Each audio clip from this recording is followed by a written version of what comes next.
Hey, Benita Hayes here, and I wanted to tell those of you who really enjoy hummus, it is much easier and quicker to make it at home than buying it at the store. Now, if you were just going to go to the store to buy some for one time, or you're just going to do it every now and then, buying it at the store is probably more economical. But if you intend to make it a number of times, certainly worthwhile to buy the ingredients and make it at home.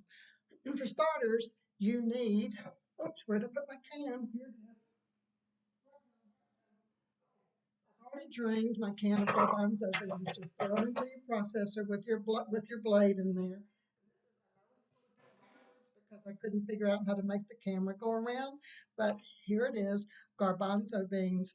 I usually get the ones made at Kroger that are organic. Their brand works just fine. If you have some other brand you like, that's fine too. So that's the first thing you need is to have garbanzo beans, which is the same thing as chickpeas. And you want them canned. You don't want to get the raw ones. Okay, this next thing you need is your tahini paste. Now, you can get tahini paste in um, if you go to a Greek restaurant, they may have a little store, and that's where I got mine. But they also carry it in the grocery stores, and you can get you some tahini paste. Comes sometimes in a bottle, in a can, whatever. It doesn't matter. And when you get it, sometimes it has to be stirred, but in my case, it's already been stirred, and I have it already pre-measured here. So I need a third of a cup of tahini paste. A third of a cup of tahini paste. I keep my spoon handy to get everything out of there that I can get. I like all of my ingredients in there.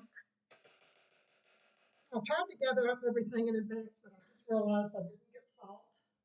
So let me grab a little bit of Himalayan salt here and sprinkle that because there wasn't much salt in my beans.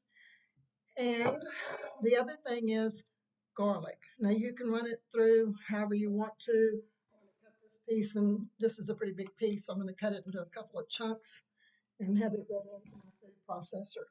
Okay, so now we're ready to blend and get our ingredients pulled together.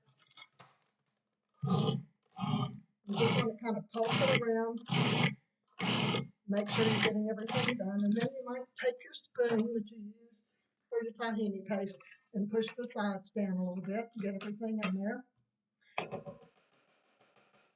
Okay, and then we are going to add our oil. So I've already measured out the oil right here. And I'm going to turn on my machine. I'm going to add it gradually.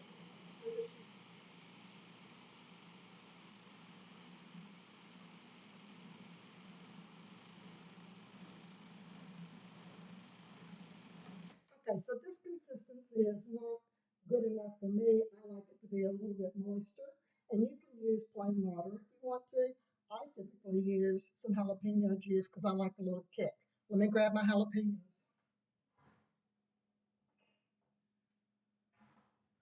So it's just my jalapeno jar, mostly with the juice. I'm just going to add some juice until I reach the consistency I like.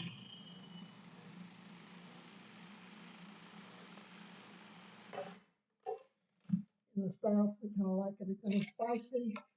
So I like the jalapenos in there. You could add peppers, bell peppers, whatever you want, roasted red bell peppers, sun-dried tomatoes. And voila, we have now got our own hummus. And this would probably cost somewhere, the beans cost about $1, let's say, or $1.25. The tahini paste, you're only going to use a third of a cup every time. So this makes a bunch of servings in this one jar. And then everything else is pretty much coincidental. I mean, your olive oil, you probably got that on hand. So Benita Hayes here telling you make your own hummus if you like it. It's very yummus. And if you only want to get it once, go to the grocery store. Talk to you later. Have a good day. Bye.